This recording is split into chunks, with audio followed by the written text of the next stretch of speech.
An Aryan brother is without a care. He walks where the weak and heartless won't dare. And if by chance he should stumble or lose control, his brothers are there to help reach his goal. For a worthy brother, no need is too great. He need not ask, fulfillment's his fate. For an Aryan brother, death holds no fear. Vengeance will be his, through his brothers still here. For the brotherhood means just what it implies. A brother's a brother till that brother dies. And if he is loyal and never lost faith, in each brother's heart will always be a place. So a brother I am, and will always be, even after my life is taken away from me. I'll lie down content, knowing I stood, head held high, walking proud in the brotherhood. People that are older and know what time it is know it's just business. Yeah.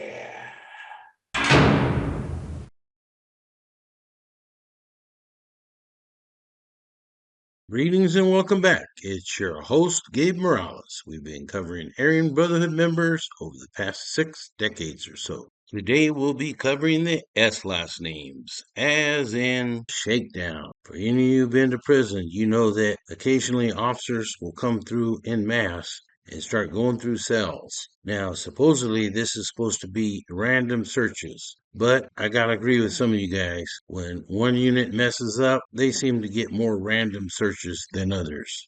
I've been involved in a lot of these searches, and usually not much is found other than nuisance contraband. But I worked at one federal facility not too long ago where the administrator was mostly concerned about cardboard. I guess he had a background in some type of safety inspector in the military and focused everything on that when the special response team, CERT, had hit a unit and was finding weapons and pruno, drugs, and all kinds of more dangerous contraband than just cardboard. So I understand that was a fire hazard. But I remember some of the frontline staff being blown away by that, and it just illustrates how far detached administrators are sometimes with what's really going on in the units. I'll start off with David Michael Sahakian, aka the Beast, which I believe is an Armenian name, who I understand was out of the Fresno area.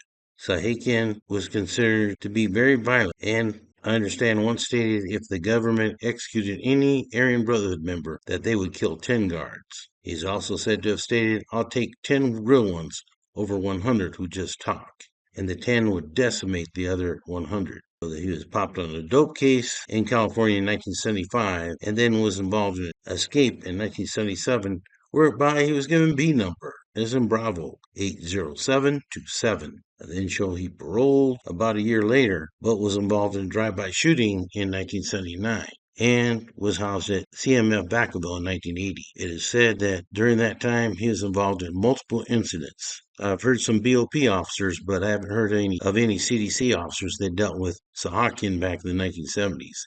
If so, I would love to hear from you.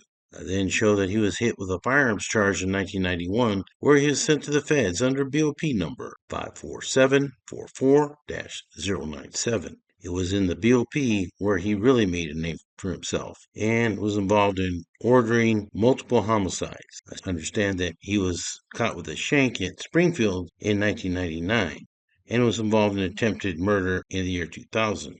It is stated that he was named to be on the council by Barry Mills and Tyler D. Bingham, and that he served on that council with Cleo Roy and Wayne Bridgewater. I understand in the mid-1990s, Sahakian and Big Mac McHilney worked to control drugs there, and they ordered future Aryan Brotherhood member Greg Story to stab an inmate named Leger, who I understand had a toothbrush shank, I believe with a razor blade in it, versus Story's bone crusher. This incident was included during Big Mac's trials. It is also said that it was Sahakian who made the deal for the ABs to kill DC Black Walter Johnson, who had assaulted La Cosa Nostra godfather John Gotti. Again, I'm not trying to sensationalize any of these guys because what they did was seriously evil many times. I show that David Sahakian died on January 5th, 2022. I show Jerry Sarter, who was out of San Pablo. Understand that he was one of the original Aryan Brotherhood members with an A number, that he was released on that and then came back into the system with C numbers in Charles, 29985. But I don't have a lot of information on him, so if any of you old convicts did time with Sarter, I would love to hear about it. I show that Robert Wayne, aka Bobby Schmidt, was out of the East Bay area. I show that he had a C number when he was housed at Folsom 4A in the early 1980s and I understand was part of the California Council. Paul Cornford Snider was born on April 2nd, 1962, and was raised by a very strict retired military stepfather, I believe where Fairchild Air Force Base is located, approximately 12 miles southwest of Spokane. In 1985, I understand that he decided to rob a supermarket where his girlfriend worked and supposedly got away with approximately $100,000. He then bought himself a new motorcycle and other toys. When I understand that the stepfather phoned the police and turned his cornfed in. Cornfed escaped from the Spokane County Jail in 1985, either breaking or injuring his leg during that incident. I was told that he fled down to California, where he's picked up, I believe, on some robbery beats, and given C number, as in Charles, 60196.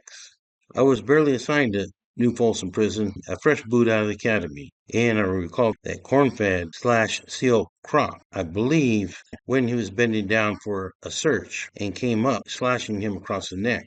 Usually you have to kill an enemy on the AB hit list, but for this hit on Officer Crop, I understand that Cornfed earned his rock, which you see here on the back of his hand. Cornfed was considered to be very dangerous, and I was told by credible sources that he would often hide shanks and abscesses in his body that he received from shooting up heroin. I'm pretty sure he keistered a lot of those weapons also, because I dealt with him many times, and he always made me nervous because he would sway back and forth, almost like he was exercising his Kegel muscles. As some of you may know, the anal cavity is often called the safe, and I'm pretty sure he had weapons everywhere. He also was said to be very good with the moving of the hands, moving weapons around his body where officers didn't notice, and would sometimes even escape from his restraints to stab people. This guy was a regular Houdini. I also had him on the small side of New Folsom, which was the segregation unit. And as I recall, we had him in a bedrock cell in E6 to keep him away from the majority Aryan Brotherhood members that were in my unit in A5. But he still would get messages across. As you may recall, when I talked about Dipper Dave Flair, we did 21 cell extractions on Christmas Eve, 1991, and it was Cornfed who got the inmates all riled up and said that the kitchen could not serve Kool-Aid when the menu said coffee, and they ended up papering up their cells so we could not see them for count, which caused us to do cell extractions as they refused to take them down. But everybody meets their match. And one day when I came into work, I was told that Cornfed had just been stabbed himself, and officers who were present told me he had the look of total shock and dismay that this occurred. Understand that he was out on the yard with William Billy Schuler, CDC number C as in Charles, 42985, and that he was assisted by Kenny Costa in hitting Cornfed. I was told that Schuler had told Cornfed to stop writing to his sister, but he would not cease, thus the reason why they stabbed him. He also was involved in an incident where he was called in as a character witness for Todd Ashker, who was a notorious inmate that was the main person behind the end of hostilities agreement that helped shut down the security housing units. And during that incident, Cornfed retrieved a shank made from a soup ladle that I understand had runic writing on it from his rectum and attacked Ashker's defense attorney, Philip Cozens. And I know it sounds gross, but introduced as evidence in that charge was DNA showing Snyder's feces on the ladle. As you may recall, when I talked about Todd Ashker in the very first episode, I was told by multiple reliable sources that Snyder would plead guilty to that attack, but had one condition for his plea. He demanded 2 pepperoni pizzas and a 2-liter bottle of Pepsi, which was granted to him. And after that, he and a fellow inmate went back to court and sued the correction system for excessively x-raying him. Later on, when he was housed at Pelican Bay, Cornfed was adopted by his attorneys, Marjorie Noller and her husband, Robert Noel. It was at that time that Cornfed and his cellie, Dale Desperado Britches, came up with a plan to start a dog breeding business with a female and male Presa Canario, which are huge dogs. These 2 dogs ended up attacking a lacrosse player and coach named Diane Whipple, and they literally tore her body apart. During the trial, Marjorie Noller acted out how the dogs would act in the courtroom floor to the amazement of everybody, and actually blamed Whipple for her own death, saying, "I told her to stay still. If she had, this would have never happened." Again, I'm not trying to sound gross here, but according to one affidavit, Pelican Bay Prison Sergeant Joe Aiken reported a letter disguised as legal mail addressed to Cornfed that discussed sexual activity between Noel, Noller, and the dog Bane. In other words, bestiality, and there were numerous photos of Noller posing nude with fighting dog drawings that was found in the property of Cornfed and Desperado. Cornfed was also involved for his part of the 1995 murder of Sonoma County Sheriff's Deputy Frank Trejo by Aryan Brotherhood member Robert Scully. Eventually, Snider gave an interview to Rolling Stone magazine in the year 2002, which the ABs did not enjoy their name being put out in the press, especially with such weird, possibly true stories of having sex with a dog, and he was placed in the hat. Cornfed was tried on the 2001 RICO case and pled guilty and was placed in protective custody in the BOP. Some of the Bull has a show when he talks about Cornfed Snider being an Aryan Brotherhood member. At that time, he was listed as a dropout, but I'm sure no less dangerous. There was a James and John Schreckengost, who were well-known convicts way before the Aryan Brotherhood ever started. Understand that James, also known as Shorty, was housed at San Quentin from the early to mid 1960s. He then was let out again, but was involved with multiple robberies in 1970, including a murder case, and also whereby 3 cops were shot. His brother, John Henry, aka Big John, was first arrested in 1959 and committed a robbery in Coco County, whereby he got 5 to life in 1961. He was sent to San Quentin in 1962, and he and his brother ended up doing a hit with an inmate, Russell Dillard. In 1980, former Folsom convict Dwayne Williams fingered Shorty in court as being the AB member who, in 1974, introduced him at Folsom to Hell's Angel leader Ralph Sonny Barger. There was Dallas Earl Scott, who may have been from Sacramento. Understand he did time in CDC in California when he was convicted of a robbery case in 1966. I show that he was housed at San Quentin in 1967, which is the year when the Aryan Brotherhood is said to have started. And he was involved in multiple assaults, I understand, including homicide. And according to reliable sources, had a shamrock with 666 over his heart. He ended up getting released, but was popped on a bank robbery in 1975 and sent to the feds with BOP number 18698-148. Understand that one day when the associate warden was out in the yard, he assaulted the warden and was known to be a beast. Also have a report that states that Dallas Scott was part of the plot to murder longtime Aryan Brotherhood member William Puppa McKinney, who had fell out of favor in 1992. There was Stephen Scott, who claimed Los Angeles, but also had ties to the Eugene, Oregon area. I have notes that he went to the feds under BOP number 05341-065. I show that he was named in the 2002 AB RICO indictment, and that at one time he was on the federal council, but bumped heads with Big Mac McElhinney at Marion. And it sounds like he lost out in that war and was housed at Terminal Island in the year 2006 when I show listed as a dropout, and I lost track of him after that.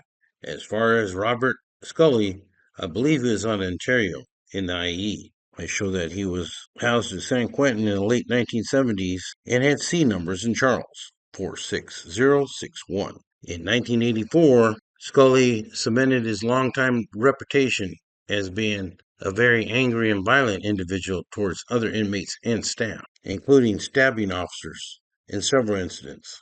In another incident, authorities found 3 hacksaw blades in his rectum and 2 .22 caliber bullets that he had swallowed. But I understand all charges against Scully in those cases were dismissed. However, on May 29, 1985, Scully assaulted another inmate at Q with a shank and was charged with possession of a deadly weapon, receiving an additional 6 years for the assault. He also was caught with a shank in October 1987 after he had been moved to Tehachapi, Shoe. I understand he had a very close relationship to Nazi lowriders. I understand that he was housed at Pelican Bay in 1990, but believe it or not, got paroled in February 1994. He then returned about a month later for possession of a firearm, but paroled again after about a year. In March of 1995, he had been picked up by Cornfed Snider's girlfriend and associate, Brenda Moore, and they engaged in a shootout with Sonoma County Sheriff's Deputy Frank Trejo. Scully was convicted for that and sent to San Quentin's death row. While on death row, he continued to act out towards staff and inmates he didn't like. Show that Robert Scully, age 65, is currently housed at the California Men's Colony in San Luis Obispo. And so, that's all I have for part one of the S last names. I hope you enjoyed this episode and return soon for part two. For now, this is Gabe Morales signing off for Gangsters, Cops, and Politicians. An Aryan brother is without a care. He walks where the weak and heartless won't dare. And if by chance he should stumble or lose control, his brothers are there to help reach his goal. For a worthy brother, no need is too great. He need not ask, fulfillment's his fate. For an Aryan brother, death holds no fear. Vengeance will be his, through his brothers still here. For the brotherhood means just what it implies. A brother's a brother till that brother dies. And if he is loyal and never lost faith, in each brother's heart will always be a place. So a brother I am, and will always be, even after my life is taken away from me. I'll lie down content, knowing I stood, head held high, walking proud in the brotherhood. People that are older know what time it is, man. It's just business. Yeah.